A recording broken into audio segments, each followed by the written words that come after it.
போடுற துணியெல்லாம் பாரு, பிச்சைக்காரங்க துணி மாதிரியே இருக்குது. இங்கெல்லாம் ஒன்றும் சேரிட்டி வந்து நடத்தலை, இங்கெல்லாம் பிச்சை கேட்காதீங்க போங்க அப்படின்ற மாதிரி சொல்லிடுறான். உடனே தாத்தா கோவம் வந்துடுது.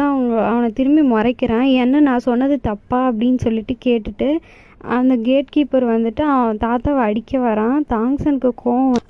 அவன் ஓங்கின கையை தாங்சன் பிடிச்சி அவனோட ஃபுல் பவரையும் யூஸ் பண்ணி ஒரு அடி அடிக்கிறான். அவன் 10 அடி தள்ளி போய் விழுந்துடுறான்.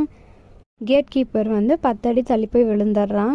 அப்போ பார்த்து அந்த ஸ்கூல்லேருந்து ஒருத்தர் வராரு. வந்ததை பார்த்துட்டு மாஸ்டர் நீங்களா அப்படின்னு சொல்லி அந்த கேட் கீப்பர் கொஞ்சம் பயப்படுறான்.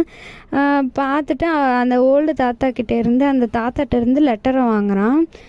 அந்த அந்த டீச்சரு அந்த லெட்டரை வாங்கி படித்து பார்த்தவன் உண்மையிலே காட் கிஃப்ட்டு தான் இந்த பையனுக்கு அப்படின்னு சொல்லிட்டு அந்த பையனை உள்ளே கூட்டிகிட்டு போகிறேன், நீங்கள் போயிட்டு வாங்கன்னு சொல்லி அந்த தாத்தா வழி அனுப்பி வச்சுட்டு